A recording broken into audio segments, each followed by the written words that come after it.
Okay. Solve each equation. Section 9.7, we said? 9.7, solving radical equations.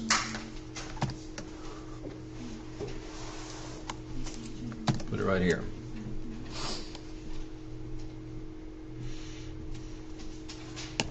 Now, the last radical equation we did last time, the way it was handed to us right here, x equals the square root of 4x plus 21, the radical was already all by itself on one side. Nothing on the right-hand side but that square root of 4x plus 21. Here, the square root of x plus 4 has some unwanted company over on the left-hand side. If we were to begin this equation solving process by squaring both sides, the left-hand side would actually get a little worse rather than better. Squaring the left-hand side, as we'll see in a little bit, will not completely eliminate the radical unless the radical is all by itself. So easy first step. The 5 is on the left. We don't want it on there on the left with the radical, so let's subtract 5 from both sides. That will isolate the radical, and then we can proceed to squaring both sides.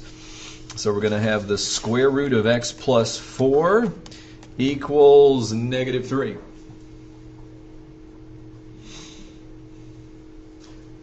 Once the radical is all by itself, squaring the entire left-hand side will cause that radical sign to go away, and then we won't have any radicals left in the equation. So the entire left-hand side, consisting only of the radical, gets squared, and the entire right-hand side, consisting only of the negative 3, gets squared. And just like we did in the last section, when we had the square of the square root of something, since the operation of taking the square root and the operation of squaring are inverse operations, each one undoes what the other one does. If you take a positive number and do both, one right after the other, it's like doing nothing at all. You take the square root of 6 and then square it, you get 6. You can do them in the reverse order, square the 6, then take the square root, and that would leave you with 6. So just like that 6, the square of the square root is what's up underneath, x plus 4. On the right, negative 3 times negative 3 is 9. And it's real nice. Before I can ask, is it linear or is it quadratic? You have this thing solved, right? What's x? It is linear, and x equals 5. Maybe, maybe we had a bunch of 5s last time, and then there was a negative 5, and the negative 5 looked like it might work, but didn't. This 5 looks like it works, but the process of squaring both sides is not guaranteed to produce an equivalent equation. So it's possible that whereas 5 is the solution to this equation at the bottom, it might not be a solution to the equation at the top. So we have to check and make sure that 5 didn't just sneak into the solution set while we weren't looking. So it's going to be, if we check x equals 5, the square root of whatever 5 plus 4 is, plus 5, does that equal 2? I'm a little worried. 5 plus 4 is 9.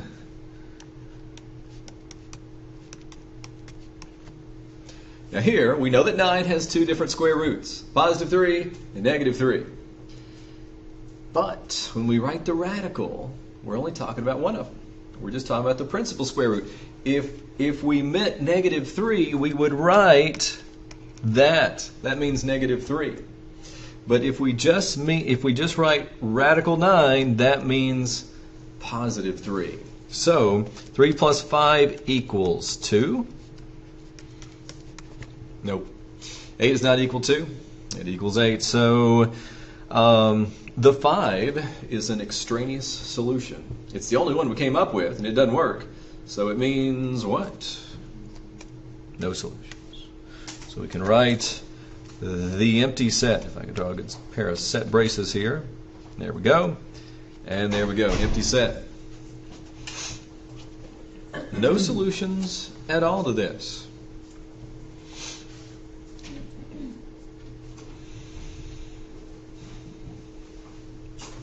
Now these two equations, the A part we did at the end of class last time, the B part we did at the beginning of class just now, just one radical. So if there's just one radical, it's not too tough to get the radical all by itself. Basically, just get the radical all by itself, everything else to the other side. If there's more than one radical plus something else, maybe another constant term and maybe another x term, who knows what, then it might not be that easy to isolate, well, it might not be possible to isolate both radicals. We can generally isolate one of them, but then if there's a radical on the other side, it makes things a little tricky. So, I'm going to ask a question, and I do not want a show of hands here. And if you think you know the answer, don't shout it out. All right? Just think, yeah, I believe maybe it's true or maybe it's false, but I'm not going to say it out loud. All right, so think about this. Here we go. Is it true, right at the bottom of the screen there, that a plus b quantity squared equals a squared plus b squared? All right. I can remember a fateful day, and I don't remember the year, 81, 82, when I first saw this, and I actually thought it was true. I did. I confess. But it turns out, as we've seen several times throughout this class, that it's not true in general, right? So here goes. Actually, a plus b quantity squared equals a squared plus 2ab plus b squared. If you take a plus b and FOIL it with itself, you get an a squared, and then you get an ab, and then you get another ab for a total of 2ab plus b squared on the end. We've looked at it as a way to, factor a perfect square trinomial. We've also looked at it as a way simply to multiply two binomials that happen to be identical to each other. Here, we're going to use it to help us eliminate a radical, or maybe not eliminate a radical, but simplify the square of one side of an equation if that equation consists of the sum of two quantities. In most cases, for the examples we'll look at, where one of them is a radical. So we want to think of it as a process, really, more so than a formula.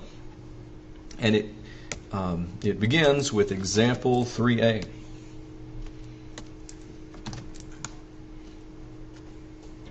And before I look at B part and C part and D part, maybe several like 3a, just so we can get comfortable with the process, so we don't have to feel like, okay, we've got to write every single step down. 3x plus 7 quantity squared. Now, if I write every single step down, we're squaring the 3x. We're adding 2 times 3x times 7, and then we're squaring the 7. That's the formula. A plus b quantity squared equals a squared plus 2ab plus b squared.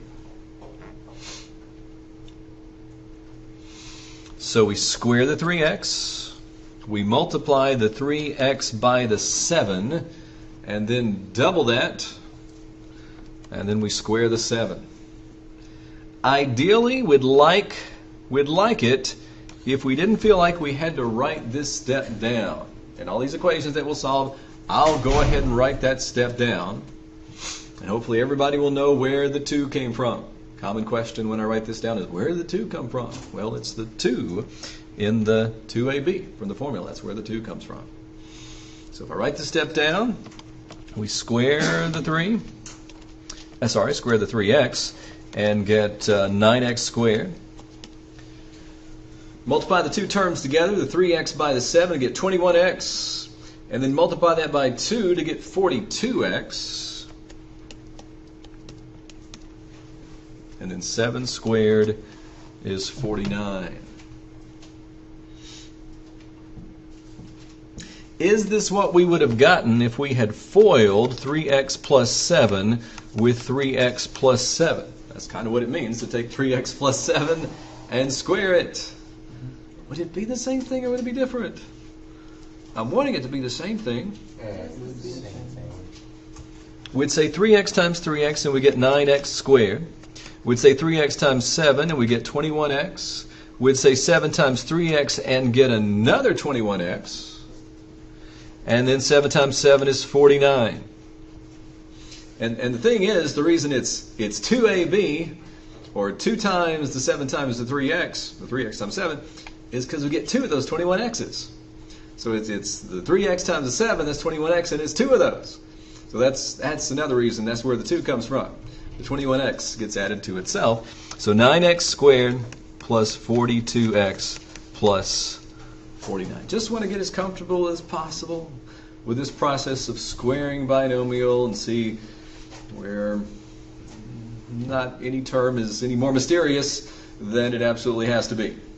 So that middle term, twice the product of the 2 terms. There we go. All right. Now let's mix a radical in with everything else. Instead of 3x plus 7, suppose it's the square root of 3x plus 7. Well, we'll take the square root of 3x and square it. We will take those 2 terms, the square root of 3x and 7, and multiply them together, and then multiply that by 2 because there are 2 of them. One for the O, one for the I, if we're foiling. And then square the 7. The thing to notice here is that we're squaring an expression with the square root, but the square root doesn't completely go away. It kind of gets shifted and moved around, but it doesn't completely go away. We square the square root of 3x, we get 3x. But in the middle term, 14 times the square root of 3x, it shows up there, plus 49. So I don't know if it would have been worth our while to show this, but in the last example, if we had begun by squaring the square root of x plus 4 plus 5, with that plus 5 in there, we'd have got an x plus 4, would have got a 25, but in the middle, it would have been 10 times the square root of x plus 4, which would have been really counterproductive. Trying to get rid of the radical sign. We sure didn't want x plus 4 plus 10 times the square root of x plus 4 plus 25. So it's better when possible to isolate the radical. C part's nice, and you might ask, why is the C part even in this example? Because it's not the square of something plus something.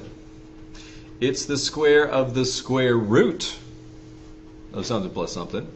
It's a lot easier to deal with. This is not the square of a sum, it's just the square of the single radical. And no trouble there. The square and the square root undo each other, leaving us with what's underneath the radical sign, 3x plus 5. I think I only have that because it's a small part of the D part. D part is hopefully our worst case scenario. It's the one that we spend the most recent 8 or 10 minutes of our lives so we can actually square this D part here. Take the radical and square it. We take the radical and multiply it by 7, and then multiply that by 2, and then we square the 7. So the square root of 3x plus 5 squared, that's the a squared, 2 times the square root of 3x plus 5 times 7, and 7 squared. So it looks at first as if the radical sign is going away when we have 3x plus 5, but then we realize it's sticking around for another step or two. 2 times 7 is 14.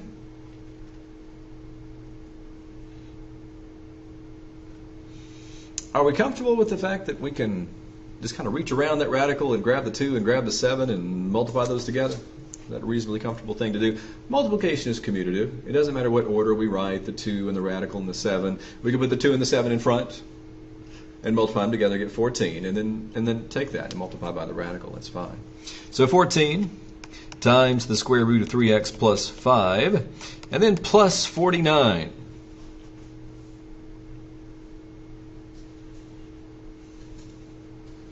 One more small thing, but for completeness we ought to do this. What else can we do with this expression? Add the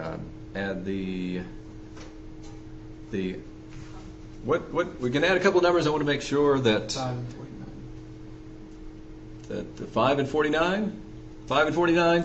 Okay, you can put the 54 wherever you like. You can put it up underneath the 5 or up underneath where the 49 was. Either way.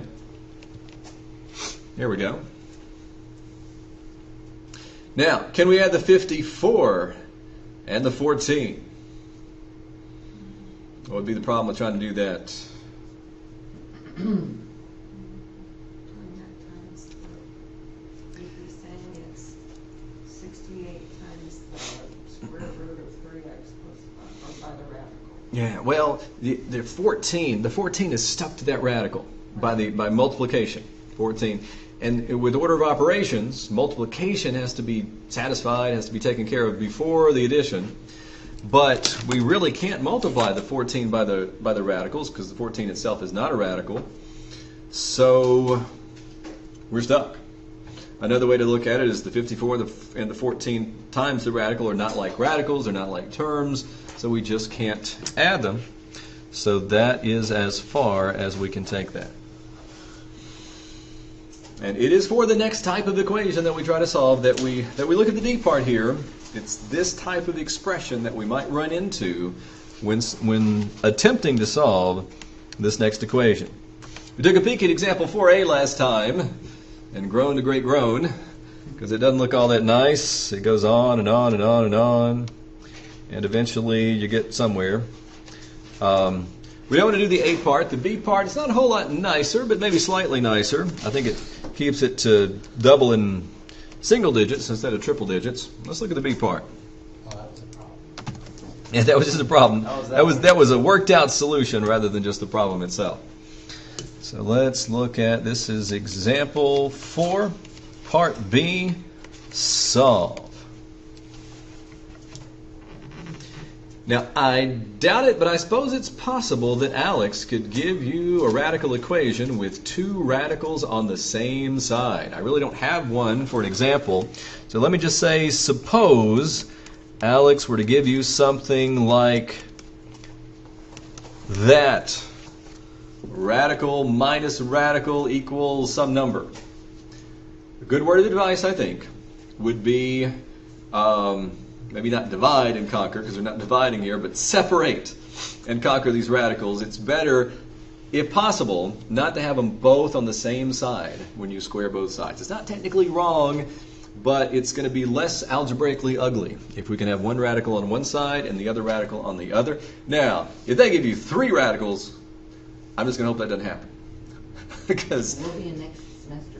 well, maybe. In fact, I don't even think we inflict 3 radicals on our college algebra students, so not to worry about that.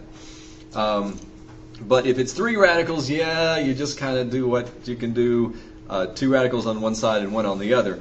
But if they're just 2 radicals, let's take one of them, transfer it, either by adding or subtracting as necessary, to cancel the radical. And we'd have, well, what we have here, the square root of 3x minus 2 equals the square root of x plus 3 plus 1. Better to square both sides with 1 radical on each side, with one of them isolated ideally, if we can, rather than 2 radicals on the same side. So that being said, we can begin because one of the radicals is all by itself, the square root of 3x minus 2. When we square both sides to get this thing started, the idea is we want to get rid of this radical. Don't erase it. We'll get through it in an algebraically legal fashion. But that's the radical that needs to go. And so we're going to square both sides with the view toward getting that radical gone. So square the left-hand side, and careful when squaring the right-hand side. The examples I've done so far, I think there's just been one term or radical on each side. So it gives the impression maybe that we're squaring each individual term. But let me just note, as I often do, as of late, what not to do. So this is correct so far, unless I don't see a mistake here. This is correct so far, but on the left, what we did not want to do is this. The square root of x plus 3 squared plus 1 squared. Oftentimes I'll see this, a little 2 here, and a little 2 there, and a little 2 there. I mean, we can, if we're multiplying, we can distribute a 2 across, but we can't distribute an exponent across an addition. For example, we love the for examples. 3 plus 4, what if we're squaring that? Do we get 3 squared plus 4 squared? No. 7 squared. Right, this is 7 squared. This is 9 plus 16. This is 49. This is 25. Okay. So, want to be careful we don't distribute exponents over addition. So, I guess enough with the what not to do.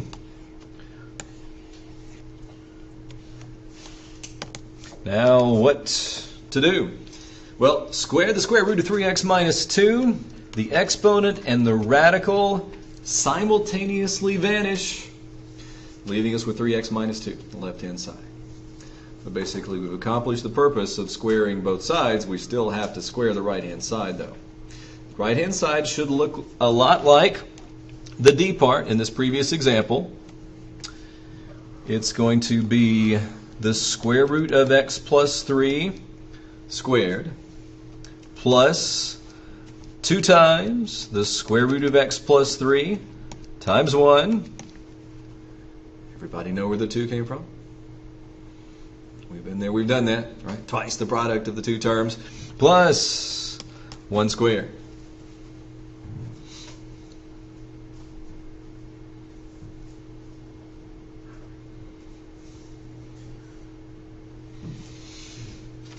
Three x minus 2. We square the square root of x plus 3. That radical vanishes, but the other one sticks around. 2 times the square root of x plus 3 plus 1.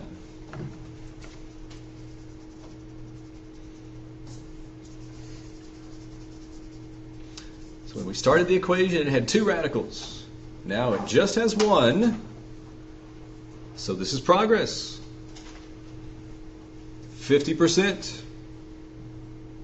fewer radicals, we say that, than we had at the beginning. But we'd rather have 0 radicals, no radicals at all. So we need a plan for getting rid of this one remaining radical. What's the next good step that we can do here? I guess short term, just combine like terms. The 3 and the 1. 3 plus 1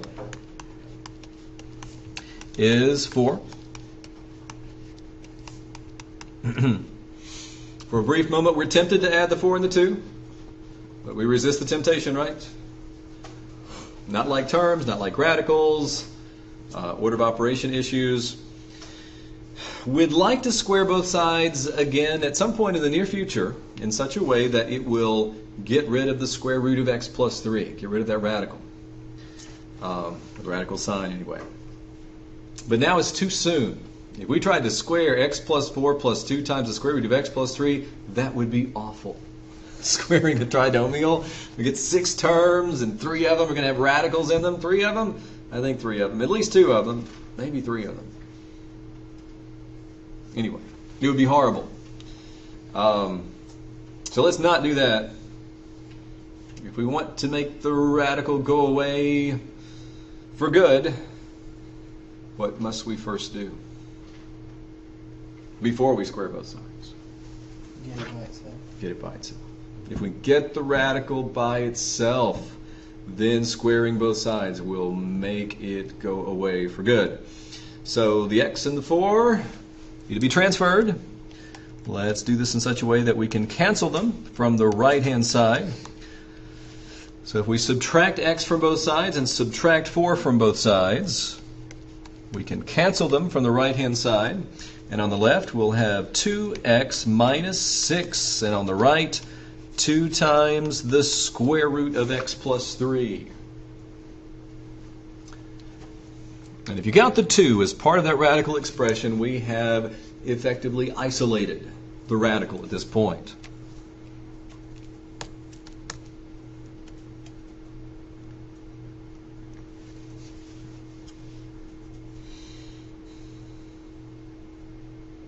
Now, if I'm solving this equation off in a room somewhere, nobody is watching, probably the next thing I'm going to do is divide both sides by 2. Nobody's looking. That's probably what I'll do. However, I don't want you to feel... Why would it help? Would it help if I divided both sides by 2? What good would that do? Get rid of the 2. Right. 2, you divide the 2x by 2, you divide the negative 6 by 2, and divide the radical expression by 2, and that 2 in front of the radical sign would go away. This would be 1 times the radical. That would be a step in the right direction, make things simpler. But that's not necessarily always a good idea. In fact, it's not always a good idea to divide both sides by this number just because there's a number sitting there.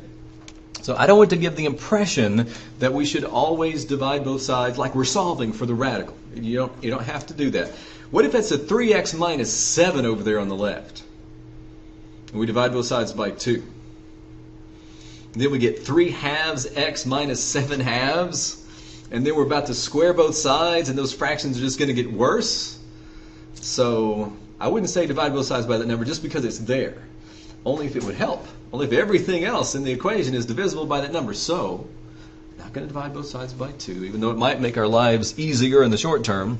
Let's see what we would do if maybe it's not such a good idea to divide both sides by 2. Let's square both sides just like they are. 2x minus 6. Going to square that. And 2 times the square root of x plus 3.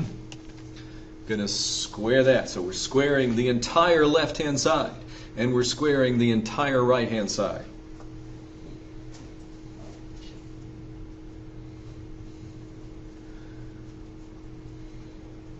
I actually have plenty of time on the left-hand side. Let's see if we can do this in one step. Squaring that 2x minus 6. A little bit different vibe for the 2x minus 6 because the signs of the 2x and the 6 are opposite of each other. And when we square a binomial, that first term squared is always going to be positive because either it's a positive times a positive or a negative times its own negative self. So 4x squared, I don't think is all that mysterious. That comes from multiplying 2x by itself. Is it reasonable to imagine there's probably going to be a plus 36 somewhere also? The last terms, negative 6 times negative 6 is positive 36. But in the middle, if we multiply the two terms together and get negative 12x, and then double that, how much will we have? Negative 24. Negative 24x.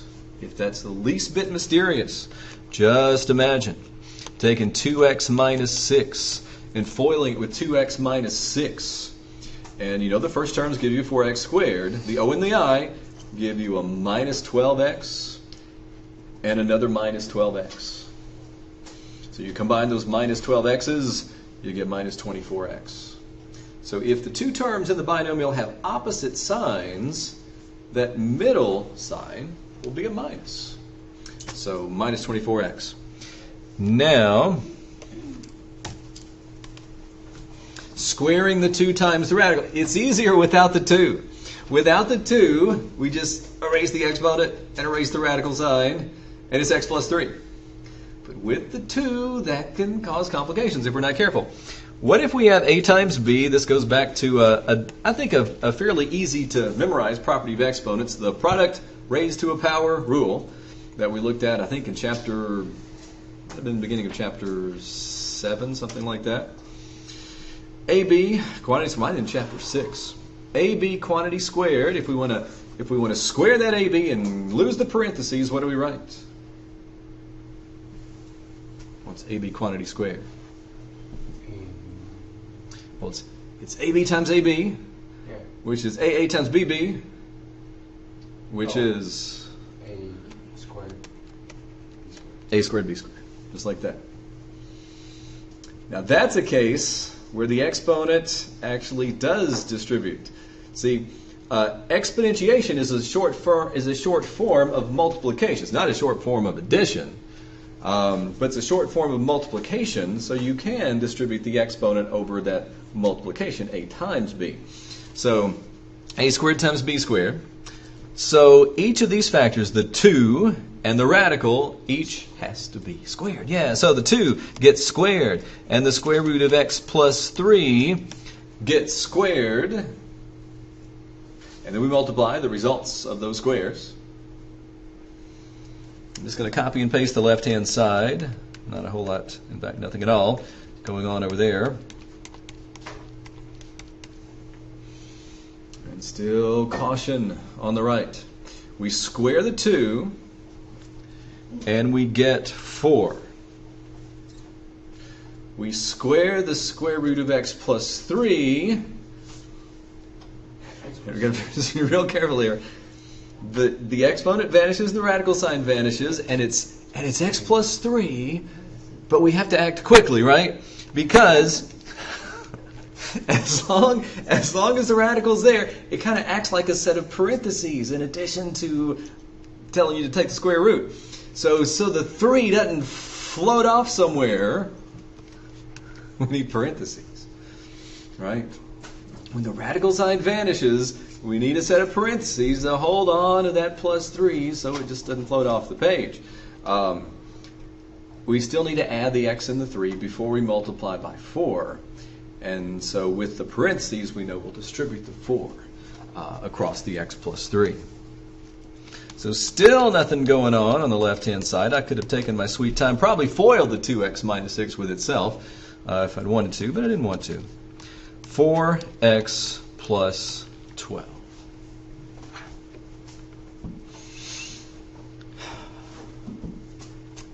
We start with 2 radicals, then we had 1 radical, now no radicals at all. Is it linear or is it quadratic? Quadratic. It's a quadratic equation. Have the x squared term. So let's, what's the plan for solving a quadratic equation?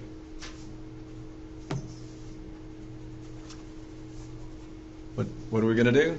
Subtracting 4x and 4.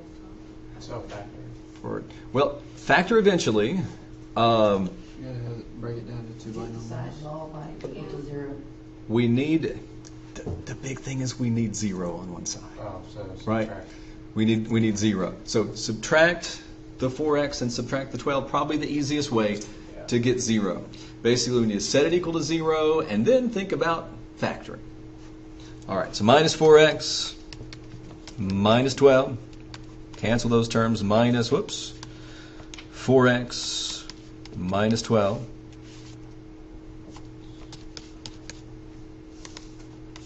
Zero on the right.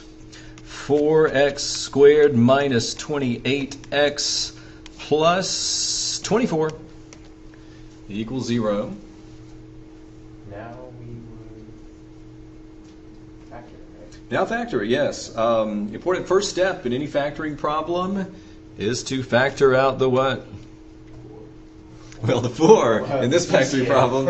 In general, factor out the greatest common factor, which is 4. So 4 times x squared, what's that? Minus 7x plus 6. Yeah, notice I had the option way up here. Where was it? Way up there. Of dividing both sides by 2, and I passed on it. So after squaring both sides, if both sides are divisible by 2, then you square both sides, all of a sudden Both sides are divisible by 4. But no problem. Just factor out the 4. And now either we can divide both sides by 4 or just leave the 4 out there and factor the trinomial. An x and an x and a minus and a minus. 6 and 1. 6 and 1. Here we go. So now that we have a product, something times something times something equals 0, we can use the zero product rule, zero product property. 4 equals 0, or x minus 6 equals 0, or x minus 1 equals 0. 4 never equals 0. It always equals 4. So no contribution there. But if x equals 6, that would make x minus 6 equal to 0. And if x equals 1, that would make x minus 1 equal to 0. So 2 possibilities. However, we squared both sides 2 times. So Is it possible that these are extraneous solutions? They just maybe crept into our solution set when we squared both sides? Or are these legitimate solutions that will satisfy the original equation way up at the top? What do you think? check the answer. Let's check them. Check, and let's go back and just make sure we're clear on what we're checking it in. We're going to check it in that equation right there. So first, let's check. Oh, no. X equals 6. Does 6 not work? Doesn't look like it. The square root of 3 times 6 minus 2. Does that equal the square root of 6 plus 3 plus 1? 3 times 6 is 18, and 18 minus 2 is 16.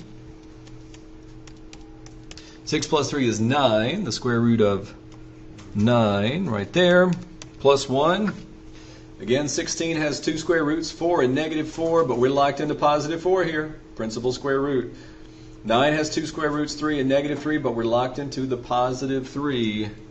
So is it true that 4 equals 3 plus 1? Oh, right, yeah. This is good. So the 6 is a valid solution. It's going to belong to the solution set. What about the 1? It is possible there exist similar looking quadratic, radical equations where we get 2 solutions that both work. Do they both work in this case? Check. X equals 1. Square root of 3 times 1 minus 2. We're wondering, does that equal the square root of 1 plus 3 plus 1?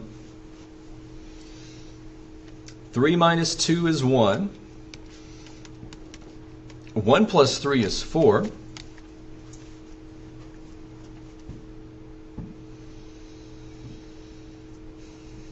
I think if we had the liberty of choosing the negative square root for both of these, we might be able to get this to work. But if this has to be positive 1, which it does, and if this has to be positive 2, which it does, is it true that 1 equals 2 plus 1? I'm thinking no. No, no, no. So no, 1 is extraneous. It does not satisfy the equation at the top, even though it satisfies the equation. It satisfies the equation at the bottom. And since we have plenty of time on our hands, as we do at this moment, I think it's interesting to see exactly at what point did that 1 creep into our solution set. Because it wasn't part of the solution set at the very beginning. Up here, we've just checked it. The only solution to this equation is 6. 1 does not work.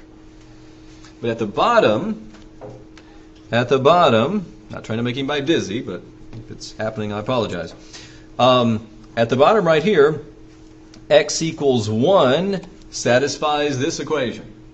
X equals 1 satisfies that equation. We could check it. I don't know if you want to check it. 1 squared is 1, 7 times 1 is 7, 1 minus 7 is negative 6, negative 6 plus 6 is 0, and 4 times 0 is 0. It works. So 1 is good there. Let's see, maybe it'll be less dizzying if I just press that. Similarly, 1 satisfies this, and this, and this, and this, and probably this. Let me try the 1 here. 2 times 1 is 2, and 2 minus 6 is negative 4. What do you get when you square negative 4? 16. 1 plus 3 is 4. The square root of 4 is 2, and 2 times 2 is 4. What do you get when you square 4? 16. So 1 is good there, but if we go up one more step and we put 1 on the left, we get negative 4. If we put 1 on the right, we get positive 4. And 1 does not make that equation true. So when we squared both sides, from here to there, that's where x equals 1, what? Sneaked? Crept? Creeped? I don't know. Somehow it found its way into the solution set.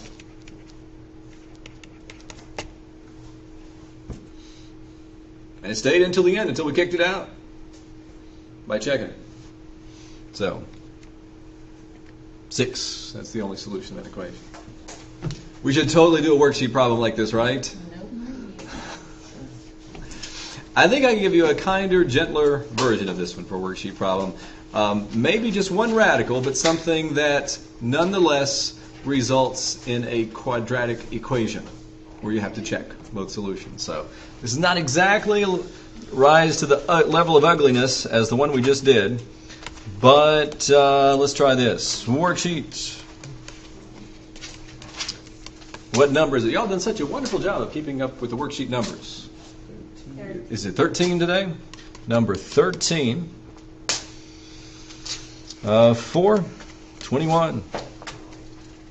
1, 4. Solve. All right. Hopefully it'll be just nice enough.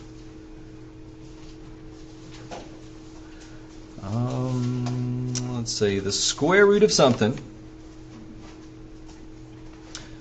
plus something equals x. Goodness gracious.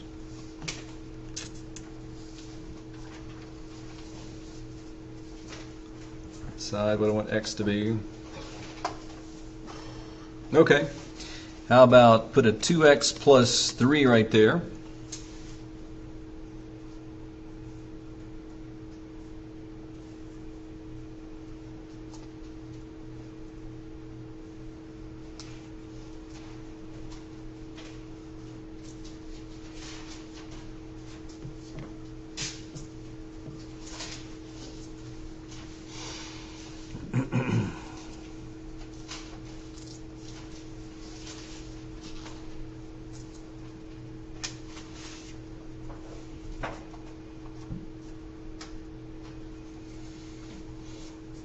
Sorry about this. I'm just teetering on the edge between way too difficult and way too simple.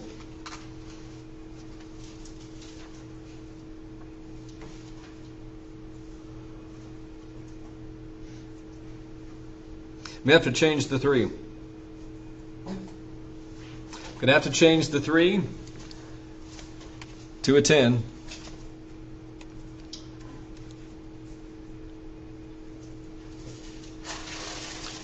And I'm going to have to change the plus to a minus. And now I think it's good.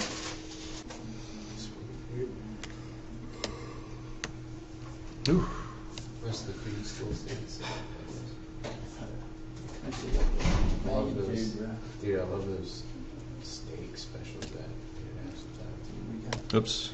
Fish specials. Use it one more time. Square root of 2x plus 10 minus 1 equals x.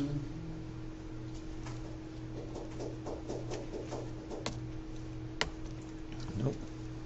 It's 9.8. Wow.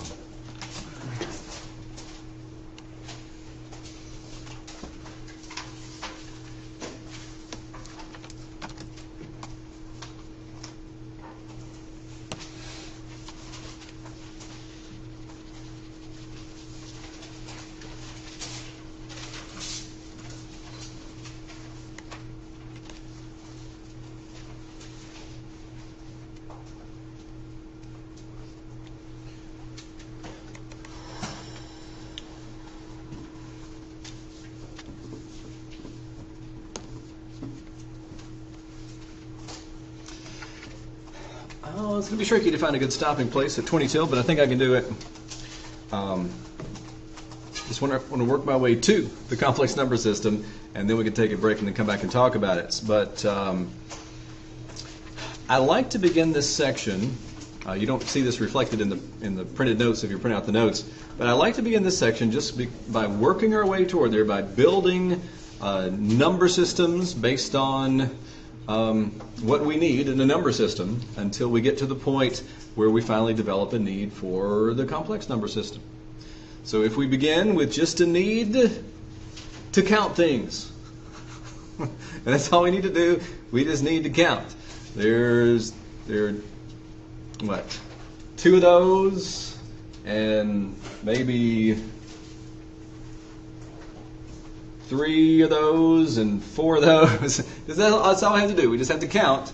We can just use counting numbers, or what's sometimes called the natural numbers. Numbers that they just arise not out of a need to meet any kind of algebraic framework, but just out of a need to count things. So we begin with the set of natural numbers. Natural numbers. Let's see. I usually draw this a certain way, but I think the way I draw it can be improved upon.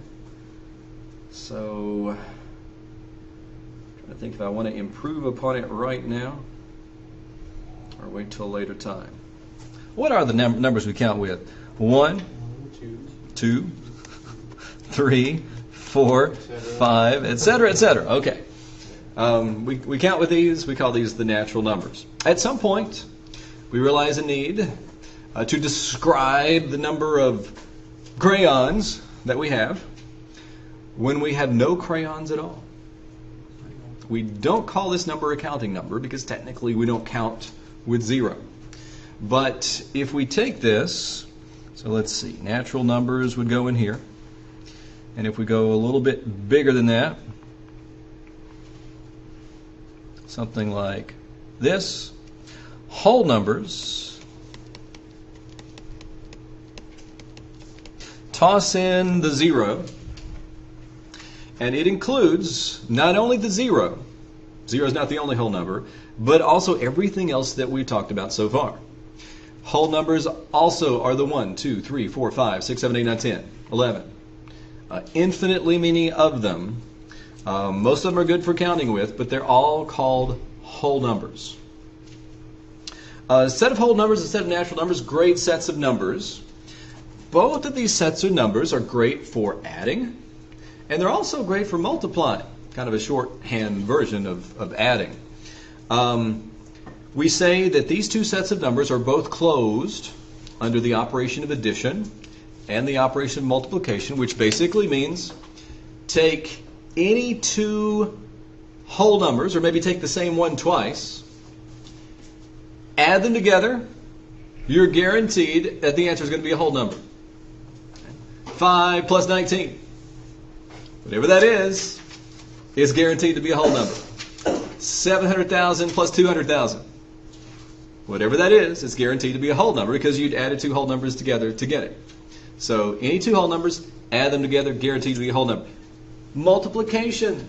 Take any 2 whole numbers. You could do this with natural numbers too, but just whole numbers, let's say. Multiply any 2 whole numbers together. 5 times 8, that's guaranteed to be a whole number. 5 times 0, that's guaranteed to be a whole number. You can even go 0 times 0. That's guaranteed to be a whole number. So whole numbers, natural numbers as well, both great sets of numbers, both closed under the operation of addition and the operation of multiplication. But what if we need to subtract? Okay? If we need to subtract and we pick a whole number, and we pick another whole number, and we say this whole number minus this whole number, we might get a whole number as the answer, but we might not. And you think of a subtraction problem where you take a whole number and subtract a whole number from it and don't get a whole number as the answer? 2 minus 1. It's going to be, well, 2 minus Or 1. 1 minus. Flip it, yeah. Yes. 1 minus 2. Yeah, go with a real nice example. 1 minus 2 is a whole number minus a whole number, but it's not a whole number. 1 minus 2 is not on our list. So if we want to be able to subtract with reckless abandon, without fear, that our answer is not going to be in the set of numbers that we're working with, we need more numbers. So we need numbers like -4, -3, -2, -1, those kind of numbers, -5, -6, -7, basically the opposites of all the counting numbers. Those numbers are called the integers. And not only those numbers, but also all the other numbers we talked about so far. 0 is an integer. 1, 2, 3, 4, 5, 6, 7, 8, 9, 10 are all integers. So there we go. We have the set of integers. Now the set of integers, we'd need to check this, and it's maybe not that hard. The set of integers is closed under the operation of addition. We know how to add positives and positives, positives and negatives, negatives and negatives. We can add integers all day long, and we get nothing but integers as the answer. We need to check it for multiplication. We have rules for multiplying a positive by a positive, and a positive by a negative, and a negative times a negative. But when we multiply integers, I don't think you can think of an example where you take an integer, multiply by another integer, and you don't get an integer as the answer. The set of integers is closed under multiplication. But the beautiful thing, and the reason we need them at this moment, is you can subtract. Take whatever integer you want, like -18, and you could subtract -47, and maybe have no clue what that's going to be, except you know it's going to be an integer. Right? Because we define subtraction as adding the opposite, and the opposites of all the integers are in there. So -18 plus 47 is definitely going to be an integer, and so the set of integers is closed under the operation of subtraction. So we can add, we can multiply, we can subtract with integers all day long. Is that enough?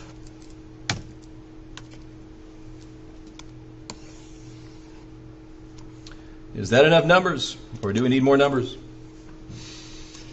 What if we want to... We need more numbers. What if we want to divide? Rational numbers? Oh, I grabbed the 9 there. What if we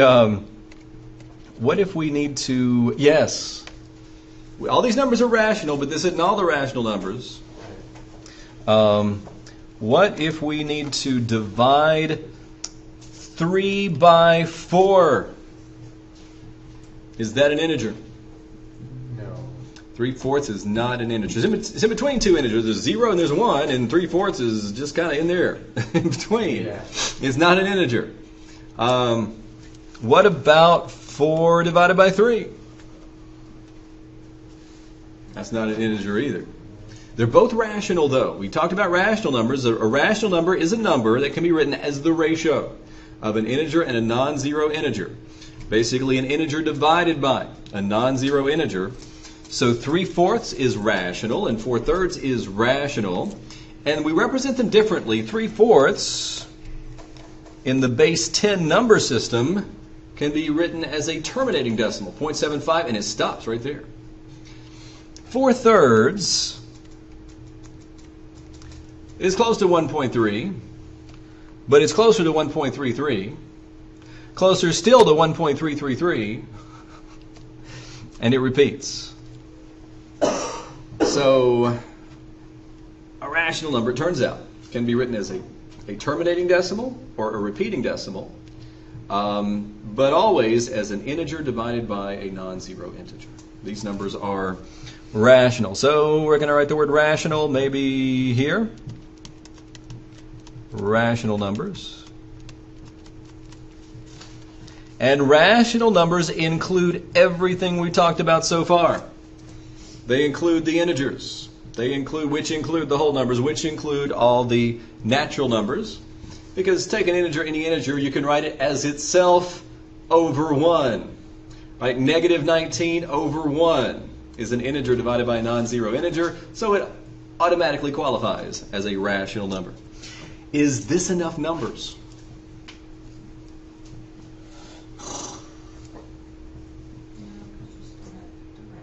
You still have the irrationals. Why do we need It's enough irrational? for us, though. It's well. Why do we need irrational numbers? We've got a square, right? We've got a square, and it's 1 foot this way and 1 foot that way. How far is it that way? What's the length of the diagonal of that square? 2 times the length here? Or no, it's Well, if this is A and this is B and this is C, and A squared plus B squared equals C squared, and 1 squared plus 1 squared equals C squared, and 1 plus 1 equals C squared. What number can you square and get 2?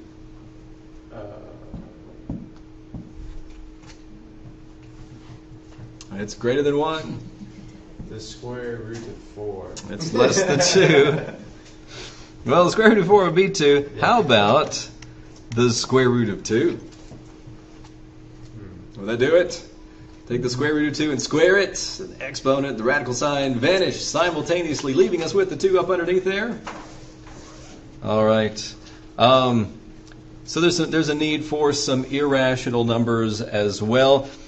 Typically, we do take a break, and I'm still probably 10 minutes away from getting to the complex numbers. Let's take a break here, and we will resume with this and see if we can build just a couple more steps toward the set of complex numbers. Maybe keep the suspense here for a little bit. So what was our conclusion? The set of rational numbers is not enough numbers. We have this number, the square root of 2. Now, there's a reasonably nice proof that the square root of 2 is not rational, cannot be written as an integer divided by an integer. But I just don't think I want to go there. I just think I want to say, as we've said before, square root of a perfect square cannot be written like this. Cube root of a square root of a non-perfect square, like 2, is not rational. The cube root of a non-perfect cube is not rational. So we need some place to put it. How about right here? The square root of 2.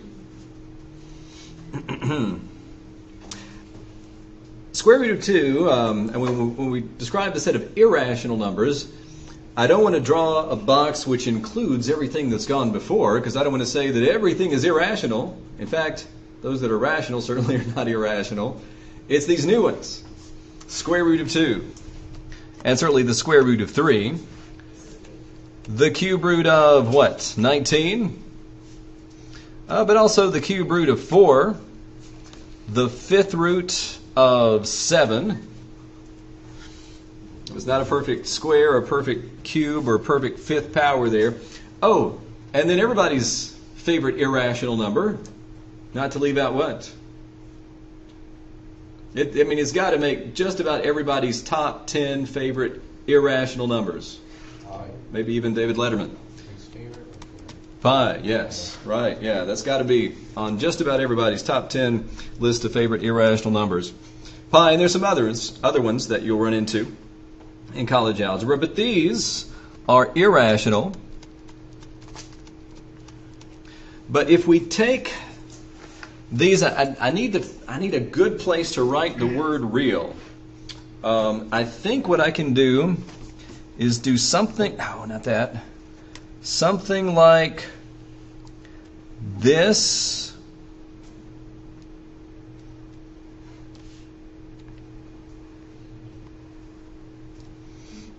And maybe outline it in a darker color, something like this.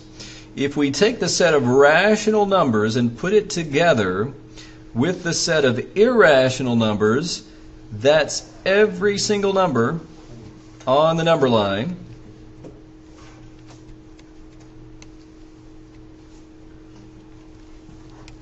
If I can just write a decent looking E there, R-E-A-L.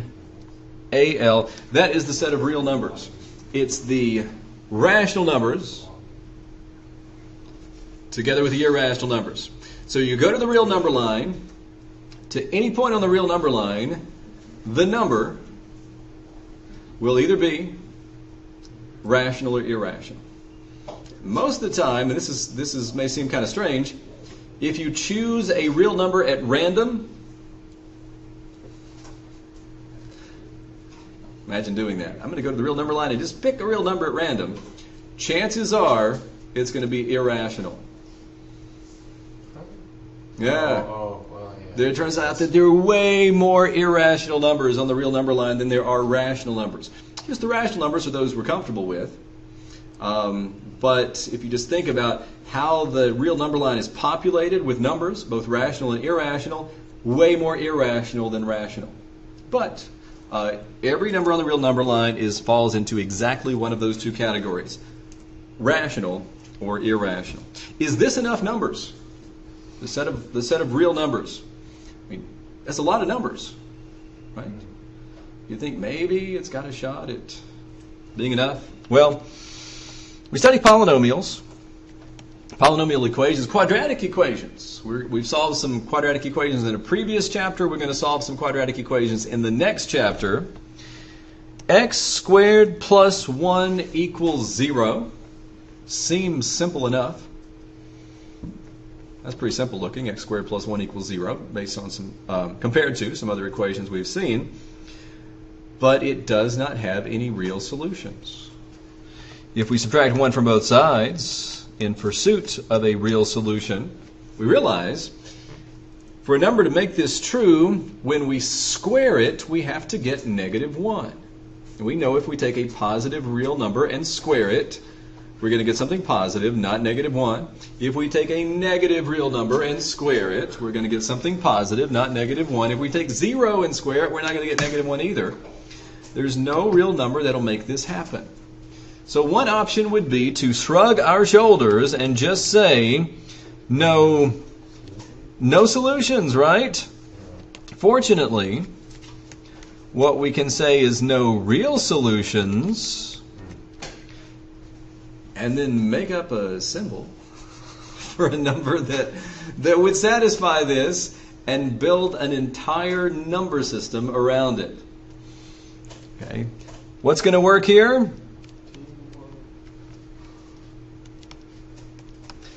The square root of -1 is going to work here. We know it's not on the real number line. Go to the real number line, look to the left, look to the right, look right in the middle. It's not going to be there. But we kind of know what it means to take a square root. So we can sort of make sense out of this expression. And if we were to square it, imagine having the exponent and the radical sign vanish simultaneously, we get -1. So whatever it is, wherever it is, it works. Well, this square root of -1, we cannot put it inside the set of real numbers.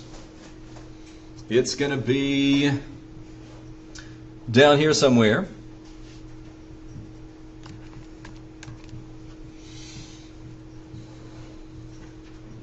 And again, I don't think I want to draw this where it contains or appears to contain everything that's gone before, because this new set of numbers down here below is going to be the set of imaginary numbers.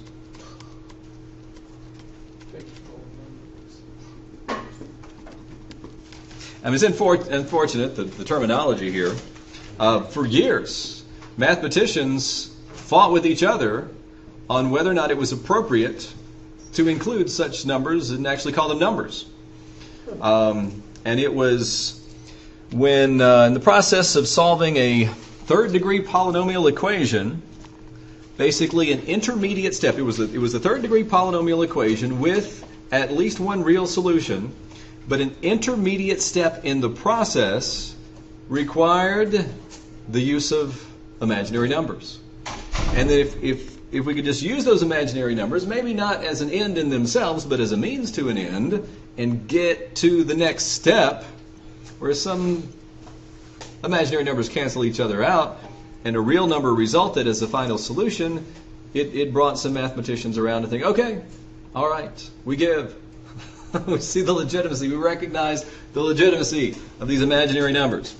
So the square root of -1, kind of a building block for the set of imaginary numbers. And we actually call it I. I is equal to the square root of -1. It's called the imaginary unit. And it forms kind of a basis for the set of imaginary numbers, just like the number 1 forms a basis for the set of real numbers. And the number 1 and I together form the building blocks for the set of, where can I write this? It's not that I've never done this before. I'm just trying to improve on my diagram and make it more meaningful here. How about if I just do this? Shrink it down just a little bit.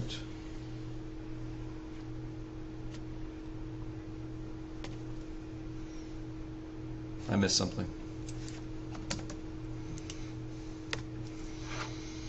If we take everything here, the imaginary numbers together with the real numbers, what we have is the set that's called the set of complex numbers. And I think the best place to do it, based on where I put the word real and where I put the word imaginary, maybe right here is a good spot. Complex numbers.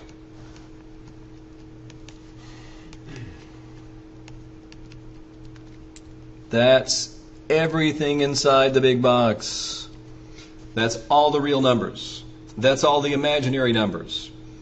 And certainly the real numbers includes everything that we've talked about to that point, both irrational, rational, which includes the integers, whole numbers, and counting numbers. All that belongs inside the set of complex numbers. So I equals the square root of -1, and we can build new complex numbers by taking real numbers and imaginary numbers and putting them together. And it looks like this. Need a definition. Here we go. Oops, where's my definition?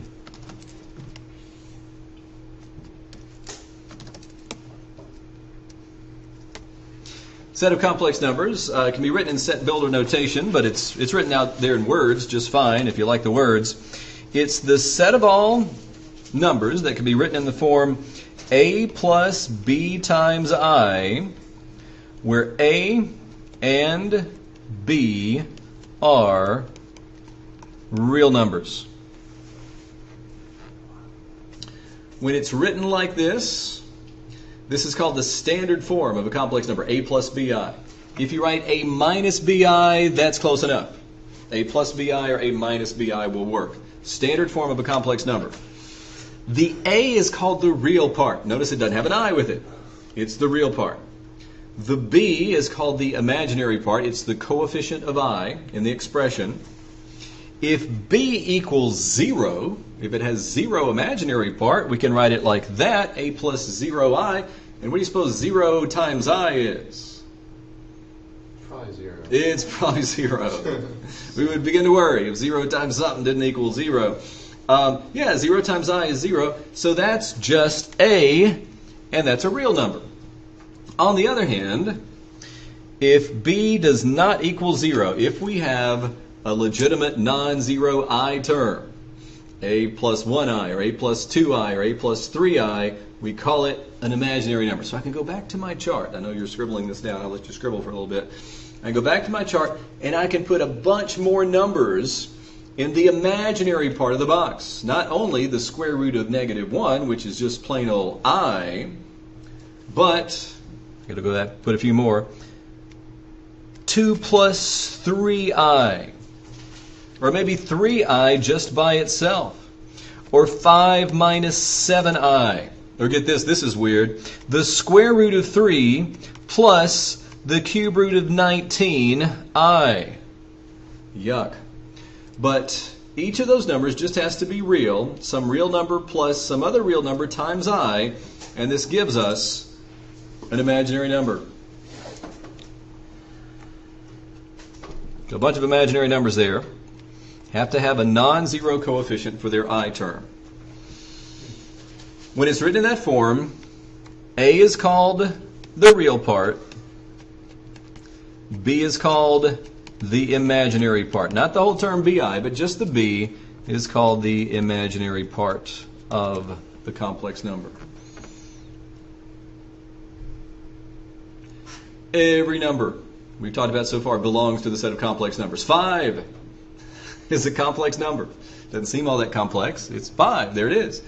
But it's a complex number because we can write it 5 plus how many I? Well, actually, 0i. 5 plus 0i.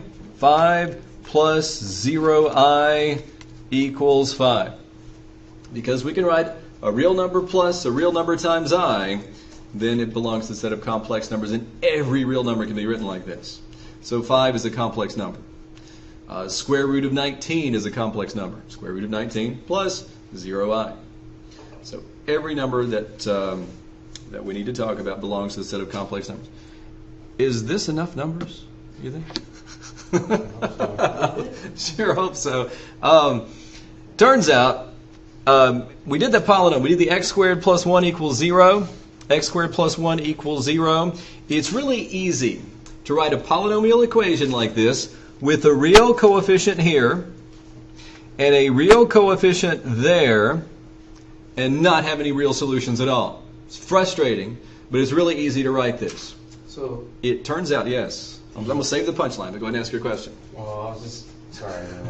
No, that's fine. The imaginary part. That's like it's not like a variable, huh? It's Well, it's a constant. We might not know what the constant is, but the imaginary part is like but it's solvable.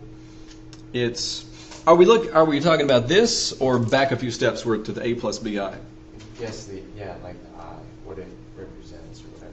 Yeah, it's an actual constant number that, although we can't see it on the real number line, there are ways of representing it so we can visualize it, and I'm going to try to do that in a little bit. But yeah, we think of it as a constant. Think of I as a constant, just like pi is a constant, 3.14159, like that. Yeah. My punchline was this: if we write a polynomial equation, and this number is a complex number. It could be 1 or it could be 14 plus 19i.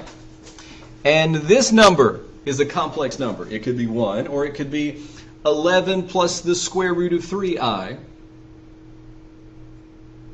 It's guaranteed to have a complex number for its solution. We're not going to go there. We're not going to do that until probably pre-calculus. Then we'll talk more about that. But real numbers are a little bit unsatisfying because you can write polynomial equations with real coefficients and no real solutions. Complex numbers way more satisfying because whatever polynomial equation we write, as long as it has complex numbers for its coefficients, it's guaranteed to have complex solutions. So there's that. All right. What we have to do with these complex numbers, let's see, first of all, why we're going to need them. Primary reason we need them is when we try to solve a quadratic equation and we end up with a negative number underneath the square root symbol. What do we do with that? How do we express it? How do we write it in the simplest form? And then we'll also talk about how to add, how to subtract, how to multiply, and how to divide these complex numbers. But first, the real reason we're going to need them. If we have the square root of something negative, the square root of negative a, where a is positive, so we actually have a negative number underneath the radical sign, we're going to define the square root of negative a to be I times the square root of a. And if you ask some folks, it should be written the square root of a times I. And they're probably right. I read it like this, maybe not because it's the most correct way, but because it's the safest way. If you write it as the square root of a times I, and you're not careful, that I can creep its way up underneath the radical sign, and then that doesn't mean the same thing. The square root of ai is not the same thing as the square root of a times I. We don't want that. We don't want that. It'd be okay like this. It'd be okay like that. So long as we're careful, you can put the I on the back side of the radical, but just by convention, I usually put it in front, so it has no chance of crawling up underneath that radical sign. Why should this be true? Well, if we just look at the product rule for radicals, the square root of negative a might be written the square root of negative 1 times the square root of a. Is that believable? Now, it turns out we have to be careful with the product rule for radicals. It's only valid if no more than one of these factors is negative. If they're both negative, we run into a sign problem. But this seems okay, because the square root of negative 1 is this number we're calling I, and there you go. It's I times the square root of a. We just need a way of simplifying a square root of a negative number without having to say in what? Not a real number. It's just so unsatisfying to say not a real number. Well, they're not real numbers. Not any one of those is a real number. They're all imaginary. But we don't want to just have to say that. Whoops, sorry. We'd like to be able to have a symbol, some way to simplify this. So if it's the square root of negative 64, no, it's not real. But we can write I times the square root of positive 64. And that gives us somewhere to go. Because we can simplify the square root of positive 64. What's that? That's 8. So it's I times 8, or 8 times I.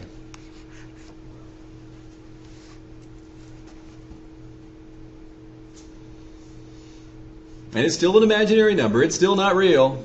But it's a nicer way to write it than the square root of negative 64. How about the square root of negative 24?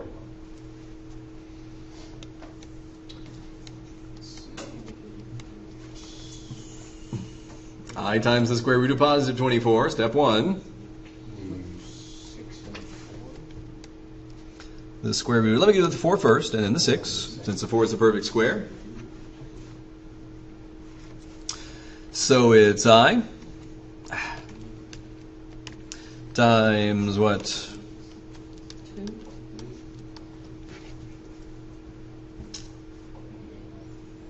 Times 2 times the square root of 6. Could you write it like 2i? Yes, that's the nicest way to write it, I think. Although some would say 2 times the square root of 6 times I. But I worry that the I is going to find its way up underneath the radical sign, and so Yeah, as an extra precaution, I put the I out in front. It's kind of sketchy. Yeah.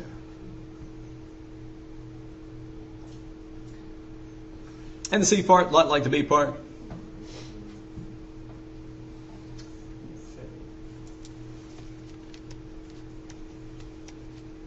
Oops. 25. Right, I'm thinking one step ahead there.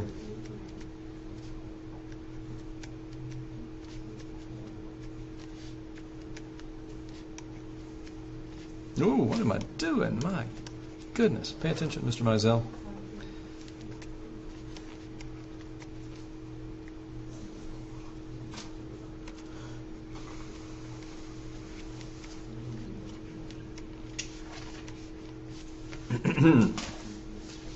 Is this what we get? 5i times the square root of 2. We've simplified. We can handle square root of 50 all day long.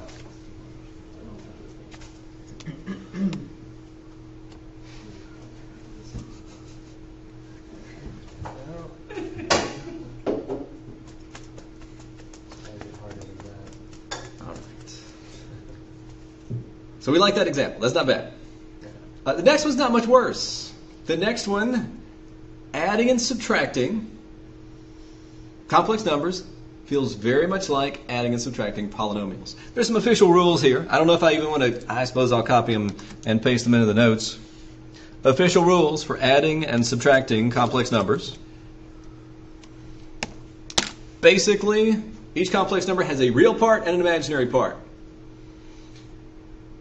So when we add the two complex numbers together, we get a complex number, and it's going to have a real part and an imaginary part. If we want to know what's the real part of the sum, we find the sum of the real parts. A plus C. If we want to know what's the imaginary part of the sum, we form the sum of the imaginary parts. C plus D. It feels a whole lot like combining like terms. If you suspend reality a little bit and think of I terms as like X terms. Very much like combining like terms.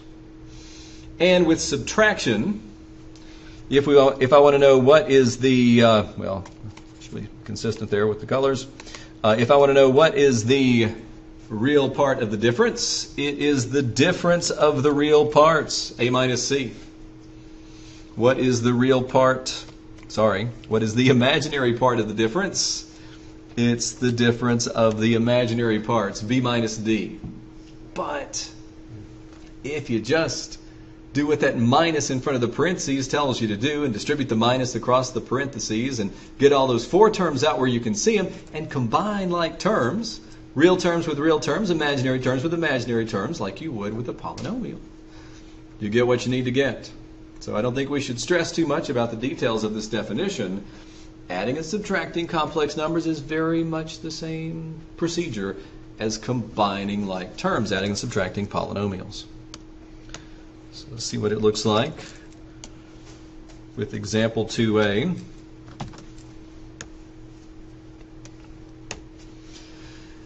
Three plus 2i plus 4 minus 5i. I'm just going to wave my hands at this and see if we can figure it out using this official definition, and then we'll see what we would actually do.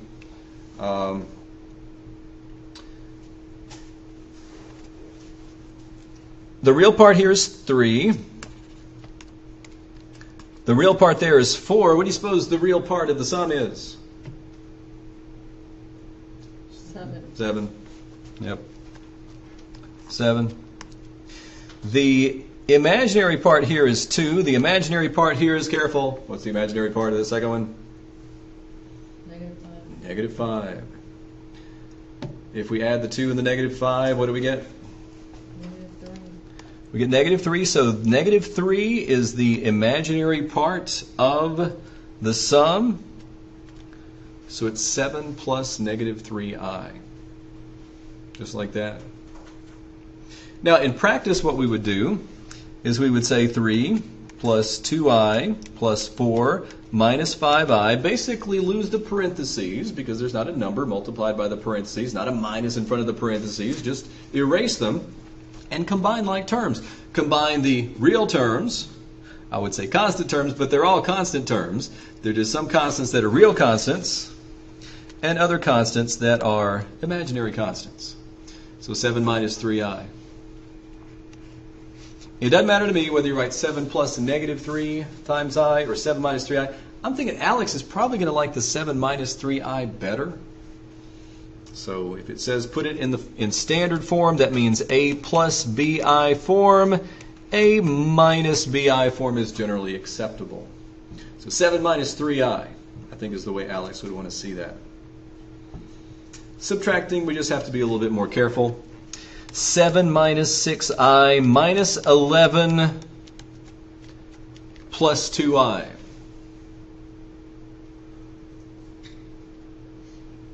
Combine the real terms, get negative 4.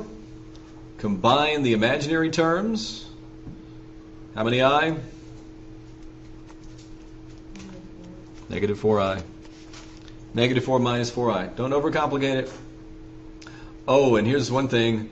Don't FOIL. It looks a lot like the type of problem you might want to FOIL. But what is it that you notice that tells you it's not something you would FOIL? There's no multiplication there. There's a plus. Yeah. There's a minus. Plus, minus. There's no multi. It's when you shove the parentheses up next to each other and you're multiplying that you FOIL. It's here we just add, we just subtract. To get a visual for what's going on when you add complex numbers, let me see if this is the least bit helpful. Perhaps it will be. Suppose we have the complex number 1 plus 3i. One way of representing that, you know how we do the x-axis and the y-axis? If we let the x-axis be the real axis, and the imaginary axis have imaginary numbers on it, the vertical axis, the y-axis, be the imaginary axis, we could represent the number 1 plus 3i as 1 to the right and 3 up.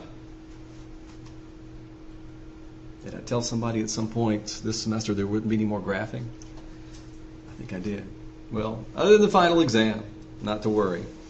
But it's a nice way of visualizing these complex numbers. 7 plus 2i would be 7 to the right and 2 up, so there's 7 plus 2i right there. If you add those together, you add the real parts. There's the 1, the red one there represents the distance from there to there, and let's see, the 7 takes you from here all the way to there. If you add the 7 and the 1, you get 8, and that's the real part of the sum. If you add these together, you get 8. And then if you add the imaginary parts, the 3 and the 2, you get 5. And you get a nice little parallelogram. So 1 plus 3i. If you add 7 plus 2i, you get 8 plus 5i, connecting the endpoints of the diagonal of that parallelogram. And if you change it around a little bit, let's say make this negative 2 plus 3i. If you add that to 7 plus 2i, you should get negative 5 plus 5i, and there it is, negative 5 plus 5i. So you can kind of visualize adding these as, I don't want to use the word vector because we don't even talk about vectors in pre-calculus. We have to save that on down the road somewhere. But if you can kind of get a vision of what these individual complex numbers, you can kind of see how the sum might be represented. The difference is more complicated, so I won't bother with trying to give you a visual on the difference. Multiplication. We can add, we can subtract, we can multiply.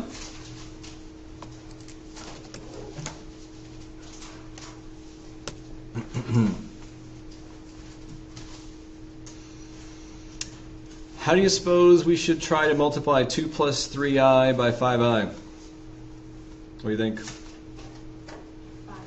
is 1 plus 2, and then 5 plus 1. So each one gets multiplied by the 5i. 5i gets multiplied by the each one. So 2 times 5i plus 3i times 5i.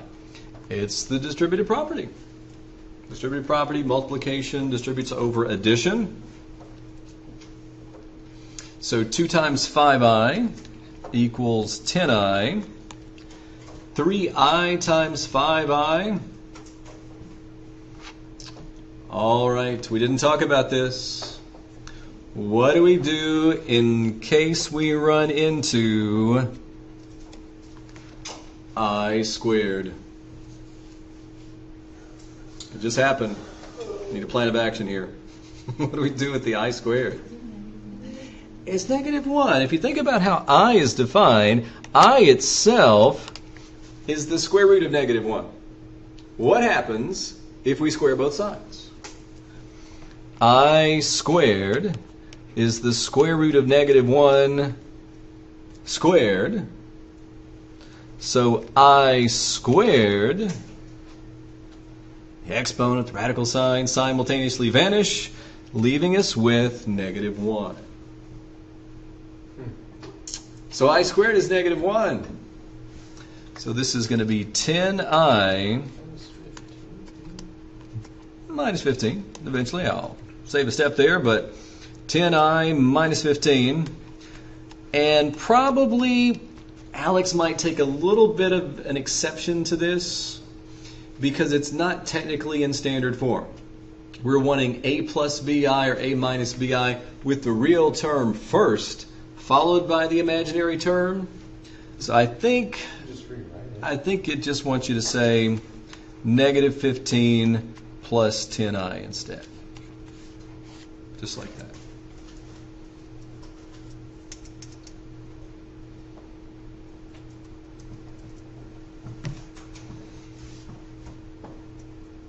Okay, so not too bad. How about 3 minus 8i times 4 plus 2i?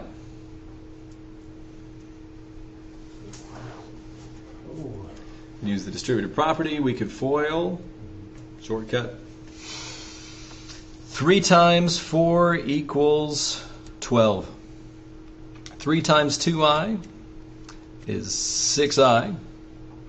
Negative 8i times 4 equals negative 32i.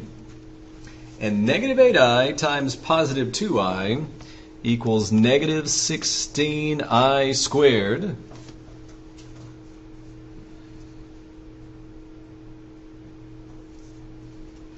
What next? Combine the like terms, the I terms. 12 minus 26i. Combine the 6i, negative 32i, get negative 26i. Minus 16 times, not a bad idea to enclose, or to write a set of parentheses to enclose the negative 1 when you pick up the I squared and replace it with negative 1. Without the parentheses, it looks like negative 16 minus 1 instead of minus 16 times negative 1. So 12 minus 26i plus 16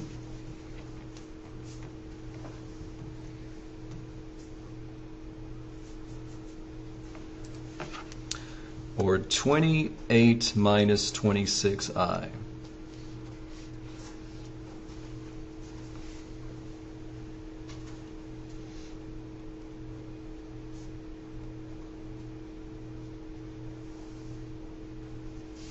There is something kind of interesting about what happens when you visualize or represent complex numbers as basically points in the plane and you multiply them together. We'll look at this after the next one. 3 plus 4i times 3 minus 4i.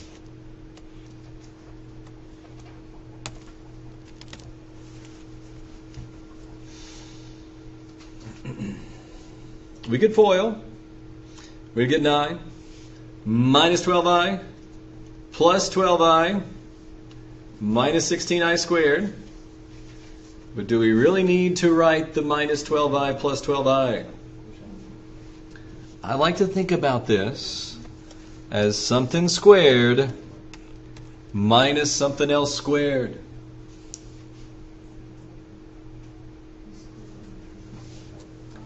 We'll square that 3 and we'll square the 4i, and just know the minus 12i, the plus 12i are going to cancel each other out. It looks like we're going to get the difference of two squares until the I squared factors in. 9 minus 16i squared. 9 minus 16 times negative 1.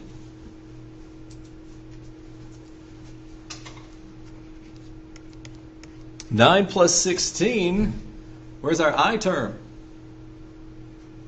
Well, we had two I terms, but they both went away. Minus 12i plus 12i. The terms that remain are both real terms, and we can combine those and get 25. Remember when we had an irrational number and we multiplied by another irrational number?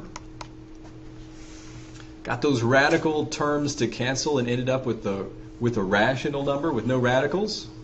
Similar sort of deal.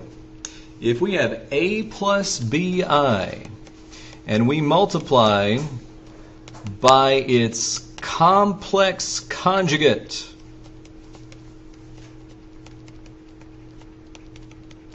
a minus bi, same real part, opposite imaginary parts, we always get a real number. In this case, the real number we get is 25.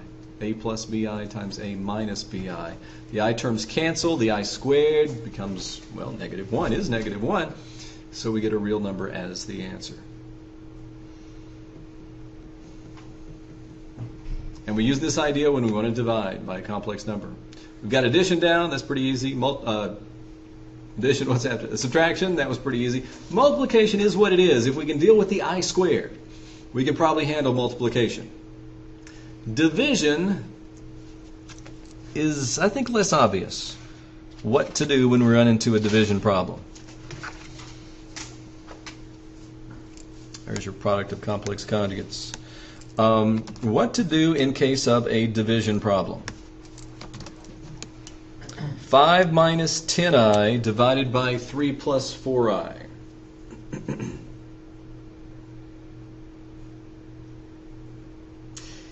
In the addition and subtraction, and even the multiplication, I think it was reasonably clear where to start. Suppose the i's were x's. What would we do then? We'd clear the parentheses, combine like terms. We'd use the distributive property. We'd FOIL. We'd combine like terms. And deal with the i's and I squareds when we ran into them. But what if we have this? Suppose the i's were x's. What would we do then? Multiply by the reciprocal. Well, if with the i's, we're going to do something very much like that. If the i's are i's, but if the i's were x's, we'd be stuck. It'd be nothing but putting a box around that and walking away from it. Maybe factor out the 5, yay, but that doesn't help all that much. But since the i's are i's, we can do very much like what we did in that section where we were rationalizing the denominator.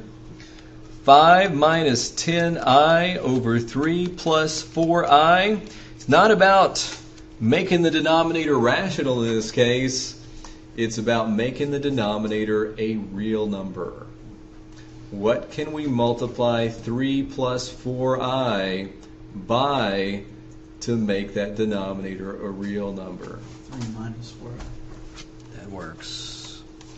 3 minus 4i. The complex conjugate. Because we get those I terms to cancel, and then whatever's left without the i's, we can deal with that. Whatever real number is left.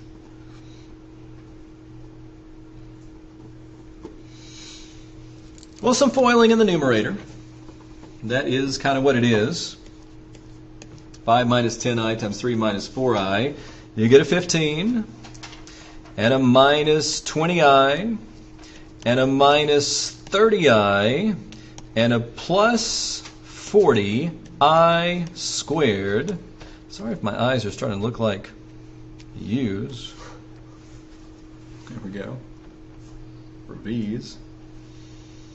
The denominator, well, we did this same problem on the previous page and we got 25. We'll take our time with it, but if you want to go ahead and write 25 there, you're more than welcome to. Something squared minus something else squared. Be sure to enclose the 3 in the parentheses, enclose the 4i in the parentheses, minus in between, because for the moment at least it looks like the difference of 2 squares.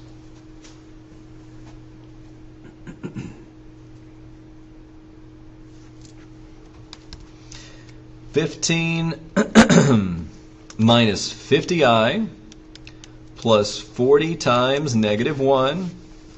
Combining the I terms, replacing the I squared with negative 1. 9 minus 16i squared.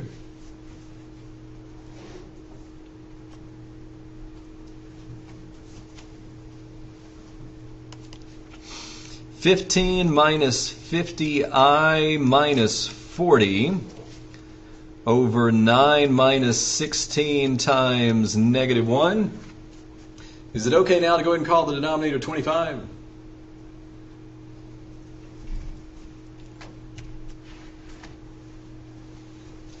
We'll call that denominator 25, 9 plus 16.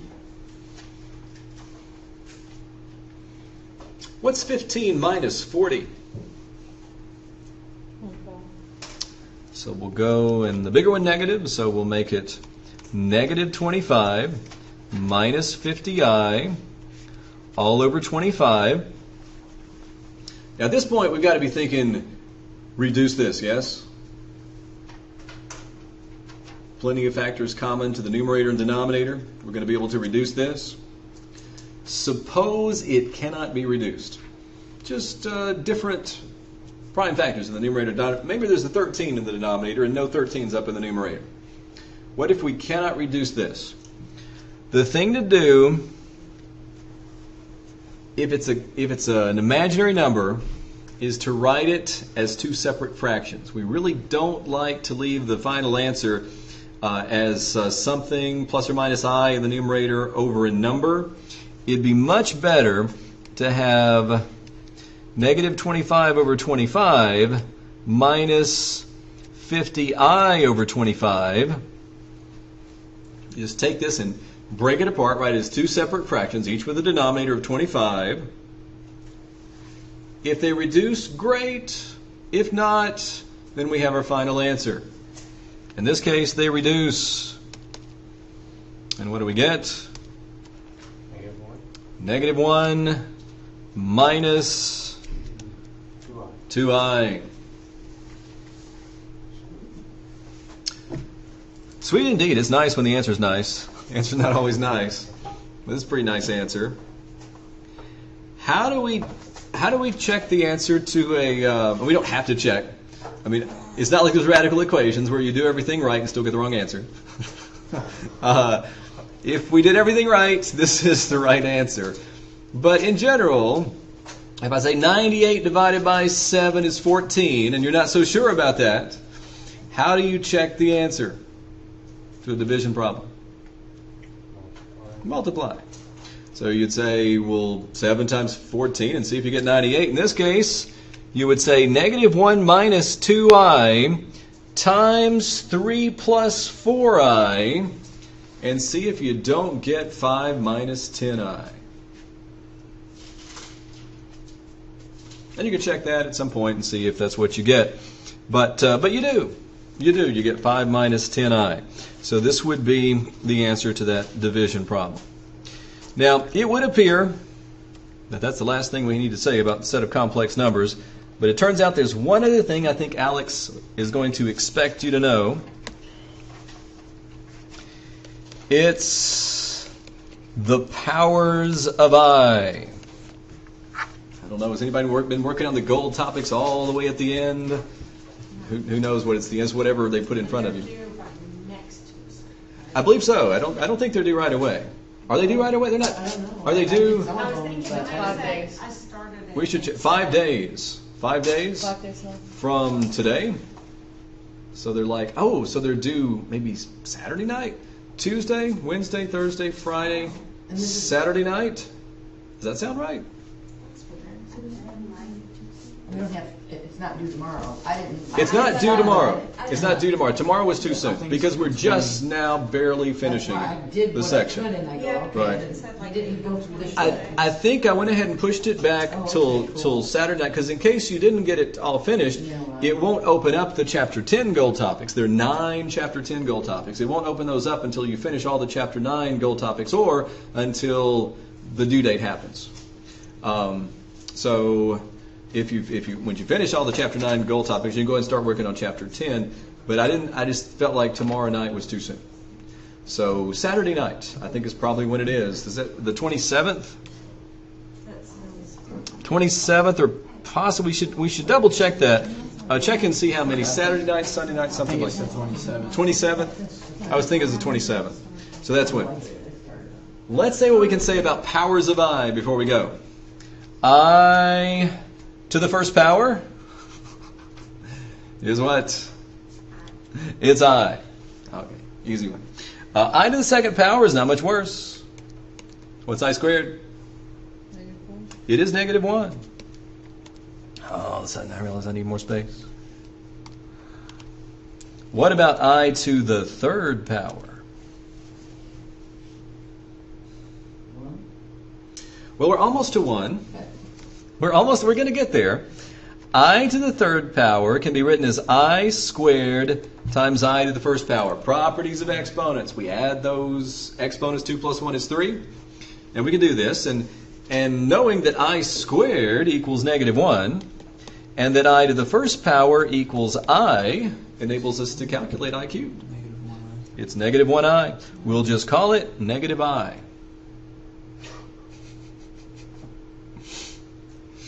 So there are imaginary numbers and there are negative imaginary numbers. I to the fourth power. You could do this a variety of ways. You could say I cubed times I. Or how about I squared times I squared? -1 times -1 and that's positive 1.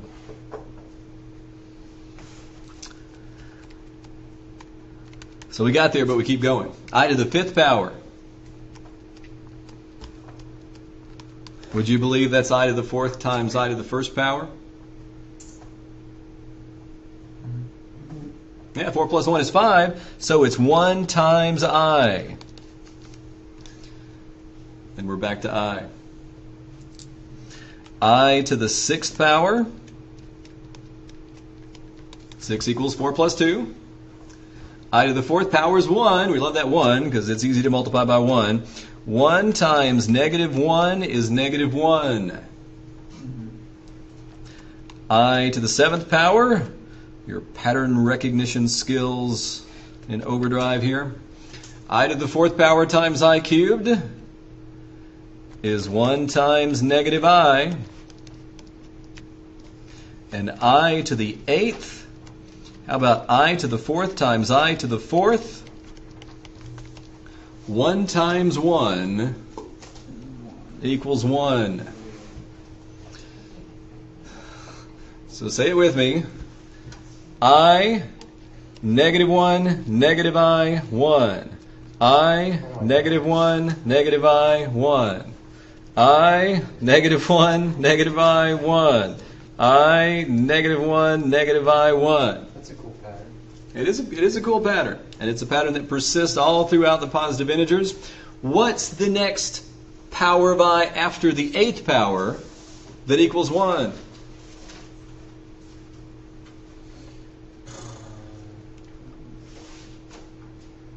I to the 4th is 1. I to the 8th is 1. Are you thinking I to the 12th is 1? What's the next one after that? I to the 16th is 1.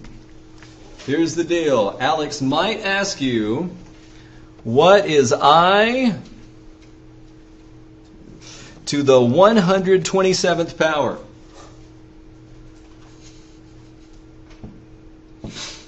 They might do it. What do you do in that case? Well, the thing to keep in mind is that if you raise I to any multiple of 4, 4, 8, 12, 16, 20, it always equals 1. So the first question to ask yourself is whether or not 127 is a multiple of 4. It's not. But there's a multiple of 4 that's a little bit less than 127. What's a multiple of 4 that's a little bit less than 127? Is it 126 or 124? 124. I think 124 is 4 times, youch, I could have given you a nice one, huh? 4 times about 31. That look right? So I to the 127 times I to what power equals, I to the 124 times I to what power equals I to the 127? What next one? We need a 3 there. So here we go. Do we believe that I to the 124th power is 1? If so, we can write a 1 right there. Do we believe that I cubed is negative I? If so, then 1 times negative I is negative I.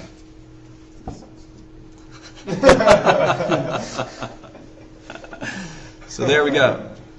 I think maybe Alex might ask you that, so just in case. There you go.